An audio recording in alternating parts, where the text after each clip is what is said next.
Hello Orchid friends, welcome back to my channel. Wherever you are, I hope you're having a great day, staying healthy and staying safe. Today we have a Phalaenopsis Legato. This one is a big box store Phalaenopsis orchid. I've had this one for almost 4 years. I bought this one when I first moved to Austin, Texas, and I was visiting a big box store with a friend of mine, and I was bored. I wanted to get myself something. I saw this orchid, so I purchased it. It was not expensive. I think it might have been $10 or $12. So this time around, it produced a couple secondary spikes on the old spike from last year. I think 3 total, and then it ended up blooming from 2 of the 3 secondary spikes. And then in the back, it was also producing a brand new spike.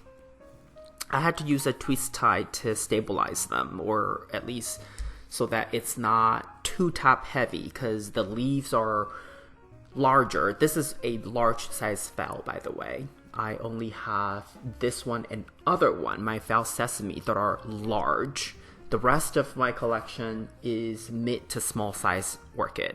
So this is a month after. The new spike also was in bloom, and I was still we're working on, a couple more buds, but I can't remember if they actually, bloomed out completely. But I can tell you, even with these secondary spikes and the new spike, the bloom count is relatively the same as last year. It might have been 1 or 2 more blooms than last year. Overall, this orchid has been rather consistent and stable. It's not fussy at all, relatively hardy, I would say, because I only give it water and fertilizer, nothing special, nothing too overbearing. Very low maintenance, I should have said. So it's still in its original bark chips, but 2 years ago, if I remember correctly, the time, I took it out of the pot and I used a sifter. I sift through all the media so that the smaller pieces would fall through, and I get rid of those and only save the bigger chunks of the bark chips. I think the chips are still okay, so I think I may just, take this one out, because it has already had, I guess, 3-4 aerial roots that's already getting unruly, and I see a couple dead root tissues inside the media that I want to get rid of. So I think after the blooms are done, I'm going to take this orchid out, trim off dead tissues, and then repot the aerial roots back into, or pot the aerial roots back into the medium. I think the bark chip can still last for another year. Plus, I think this orchid is really hardy, and it's a very common orchid, so I am willing to take another year, wait for another year to introduce potentially new medium or new setup for this orchid. I don't have any more bark chips left. I think I may have some, but not enough to repot this orchid completely, so I may just add to it, and then next year I'll just dump it out completely, and then probably give this orchid a inorganic setup.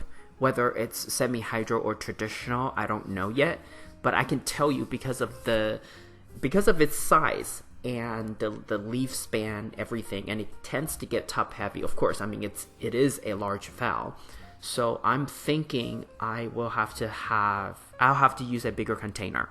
Right now, it's in its original container, original bark chip, although I kind of sift away the smaller pieces.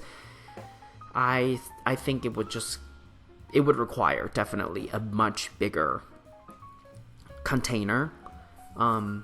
Also, I may continue to use the ceramic decorative pot that it's currently sitting on or sitting in. It's one of the easiest way to ensure this orchid doesn't topple over, because right now I really think this orchid has a tendency to get top heavy when it's in spike. In terms of watering for this orchid, I use the double cup method and then soak it.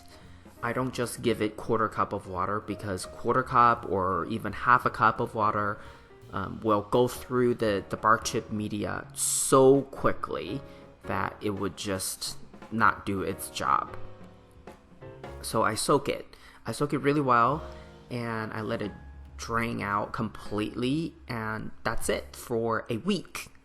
The wet dry cycle in my environment is 1 week, and usually by the end of the week it's completely dry, so it's a good time, it's safe to give this orchid another soak. Fertilizer, quarter strength fertilizer, no surprise there. This orchid has been doing okay with just quarter strength. You don't have to, increase the amount if you don't need to, because I tend to stick with quarter strength, because that's what I give to most of my orchids, 99% of my orchids, and that seems to do just fine. So for simplicity's sake, for my sanity's sake, I also give this orchid the same fertilizer dosage. Earlier in the video, you might have seen a bud blast. It was just one, and if I recall correctly, that was this orchid's first bud blast. This orchid has been so amazing, hardy, that it always has full bloom. This year, one bud blast, normal, nothing to stressed about. Just wanted to call that out. And plus, for big box store, typical grocery store orchids, they have gone through, rounds and rounds, generations and generations of hybridization. That the way they are has been created so that they're optimal in many different homes, in many different environments. So they are created to be hardy. So they can tolerate a wide range of environmental conditions, provided that that the basic parameters are met. Light, temperature, even if with the wide temperature range, this orchid may still do just fine. At least in my environment, I don't do anything special for it. It's sitting on top of my shelf, on the very top, and it only gets sunlight from when I turn on my LED lights on the ceiling. That's it, because it's high on the shelf. It doesn't really get that much light through the window. If anything, it would just be deflected light source during the day, but I would say very, very minimum. Overall, it's a good orchid. Doesn't have any fragrance, but the color and the hardiness totally makes up for it.